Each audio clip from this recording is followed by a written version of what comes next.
Nag-play. Ay, Diyos ko. So, ayan guys. Ayan. Ito yung first na nabuksan ko. Hindi pala naka-play kanina guys. Diyos ko. Ito, maganda yung tela. Maganda yung tela.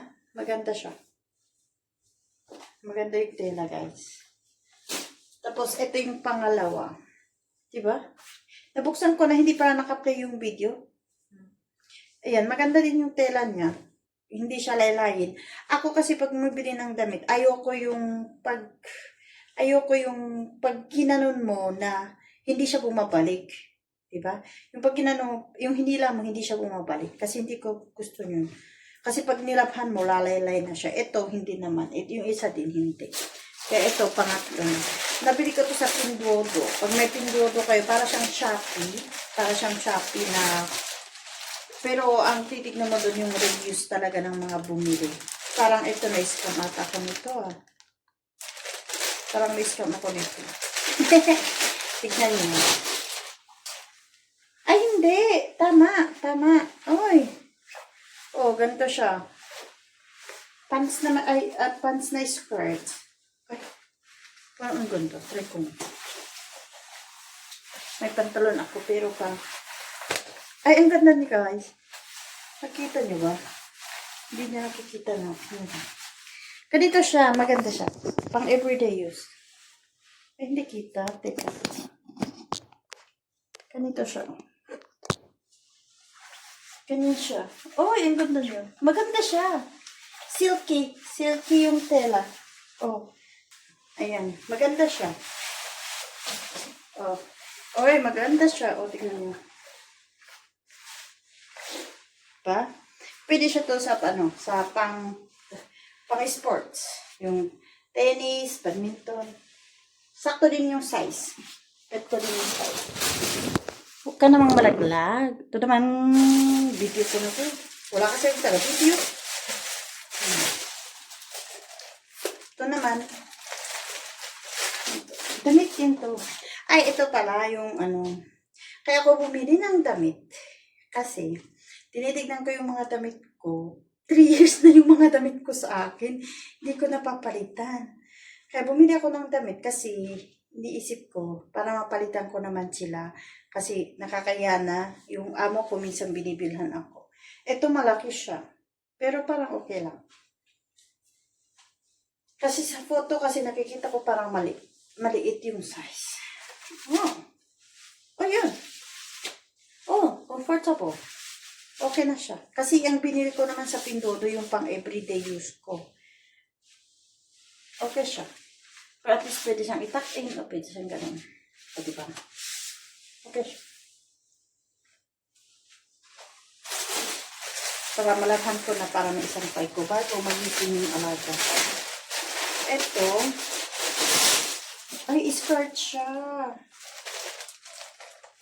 Hindi ako ng video. Yun. Oh. Skirt naman siya. Ay, bakit hindi niya binutas? Hindi siya butas. Pero parang okay siya. Denim jeans, pero stretchable.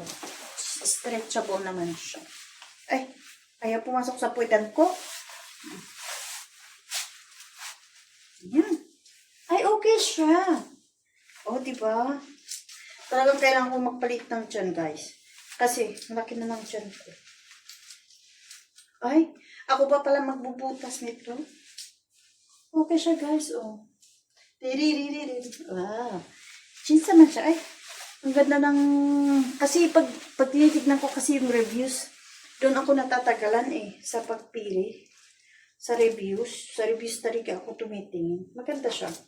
Ganun yung design niya, oh, guys. Sa likod ko na.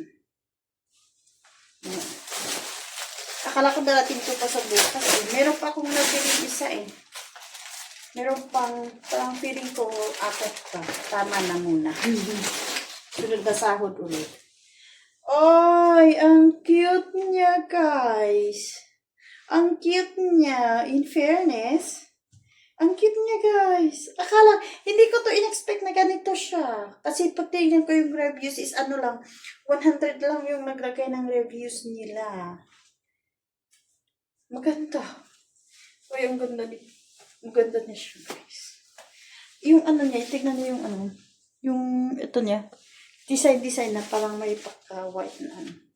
Pero ba't parang hindi bagay sa akin? Kasi yung tiyan ko. Ganun siya. Uy, ang ganda. Ang ganda niya, guys. Bet ko. Pero hindi ata bet sa katawan ko. Hindi bumabagay sa katawan. Kaya ayan, guys. Kung may pinduodo kayo, ang pinduodo makikita sa WeChat. O kaya ano.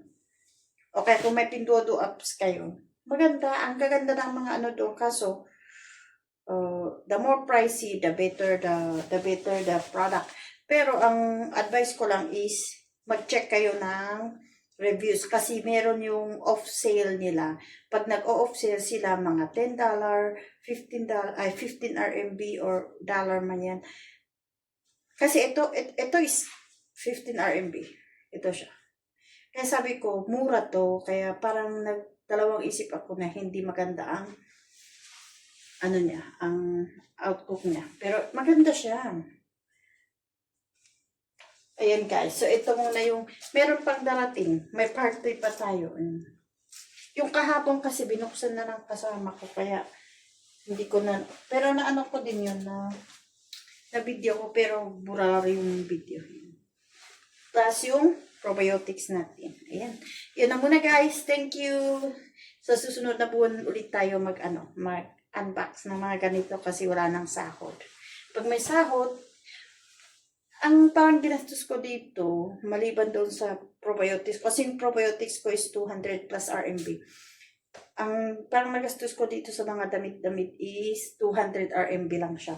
Kasi mga ano lang to mga $15, $19, 20 RMB. Hindi pala dollar, RMB siya. So, 20 RMB, 25 RMB. Meron yung isang paparating na parang 30 ata. Kasi type ko siya. Type ko lang, kaya. Okay, hanggang sa muli mga ka-YouTubers, sana po pakisupport yung channel ko. Support po natin isa't isa. Bye-bye! See you next video again. Ilalabas ko pa.